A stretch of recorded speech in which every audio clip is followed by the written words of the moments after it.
What's going on, you guys? My name is Morgan and welcome back to another video. So in today's video, we're going to do 5 things I've learned after playing 12 hours of Dead Island 2. And number 1 is I'm horrible at night games. So I started this because it was started with Red Dead Redemption 2. I did a what I've learned after playing so many hours of said video game. And here we are with another version of this type of video, but with Dead Island 2.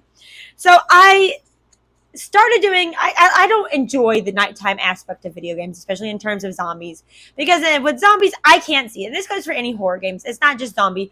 Outlast, The Evil Within, anything that has a dark aspect to it, like when you can't see. And that is because I do have a hard time seeing, and I am easily scared. And that goes for Dead Island, Dying Light, Evil Within, Outlast, a little bit with Little Nightmares as well, and Little Nightmares too, because again, I don't do well with like nighttime based games. And even if it's not nighttime based, it still has a nighttime aspect to it, and I am horrible at it. So that's like a thumbs down to me. I just absolutely suck at that aspect of video games. You know, I can't see, and the flashlight they have in Dead Island 2 sucks. So compared to like Dying Light 2, where you actually have a good flashlight and you have UV lights, I can see a little bit better. But Dying Light 2 and Dying Light also have a scarier aspect to me compared to Dead Island. Now, it's not horrible, but I just hate the nighttime aspect. And if I could skip the nighttime aspect, I would. But 90% of the time, you can't. So that's like a big thumbs down for me. I hate that aspect, and I suck at that aspect. And I wish that aspect didn't exist in all of the video games I play. But here we are, because in horror games and in the action games where it's like zombies, and I wouldn't really call Dead Island a horror game, but more of action, adventure, whatever. But it's still considered to me, I suck at it because it's got a nighttime aspect where I can't see worth of anything, and I'm like out of luck with the flashlight that they have. So no matter the brightness on the TV, it doesn't make it any better. It's still dark. I still get jump scared. I'm afraid to go in bathrooms now in this game because every time I go into a bathroom, there is something there. There is some dark zombie waiting for me in the bathroom. So that is like a big no-no for me. And I just absolutely suck at that aspect of Dead Island 2. Nighttime aspect. Number 2. This happened yesterday and it was horrible. I just bought one of the guns in Dead Island 2. And it was the assault one, the assault weapon. So compared to like, they have multiple shotguns in the game. And I believe they had another 2 hunting rifles that I've gotten to so far. But I was selling weapons and I accidentally made the mistake of selling my assault weapon. And guess what? You can't get them back. I thought, you know, maybe I could get them back. You can't get them back. I'm kind of out of luck with that. You know, in some video games, when you accidentally sell something, you can automatically buy it back. Well, this game does not give that aspect. It does not give that opportunity. So I'm out of luck, and the weapon is gone, and I haven't figured out how to reload the save yet. So I'm just in a big barrel of monkeys over here that I am absolutely in trouble because I love that gun, and I had started upgrading it.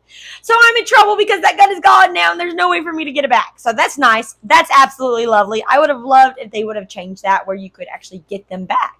But here we are, complaining about selling weapons and not being able to get them back in Dead Island. Number 3, I can't tell you how many times that when I've talked about Dead Island 2, I want to say Dying Light 2.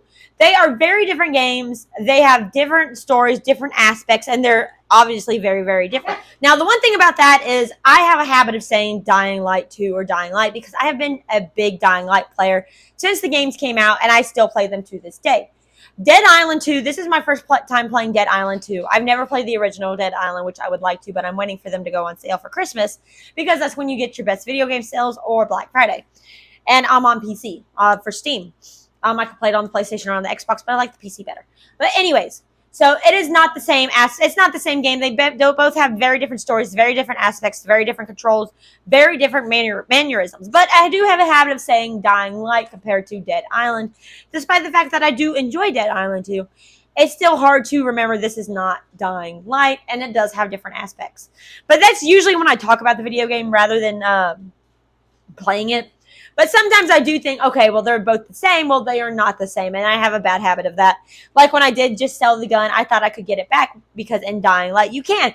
Well, obviously, they're different games, and when I Google something to do with the game, I think I accidentally Googled Dying Light instead of Dead Island. It has become a habit for me. So that's another thing that I have learned. It is not the same game. Very different games, and I know that, but it's still a habit of saying one thing versus the other because I have been a big Dying Light fan. Well, This is not that. I cannot get this weapon back. And I'm still talking about that because it sucks so bad. But I'm not willing to reload because I haven't figured out how to do that just yet because it doesn't have save features. It just saves. It doesn't have features where you can reload. But neither does Dying Light. So here we are.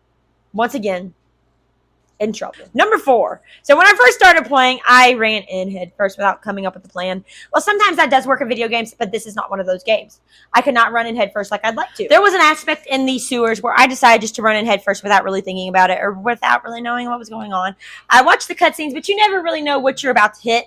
And I hit in all manner of basically a poop storm. So and it was in the sewers itself, but it was also before the sewers when you're trying to go into the sewers where you meet a screamer in water, and every time the thing screams, you get attacked by zombies even more than what you had started out with. So I decided to run in multiple times head first without thinking about it and died multiple times.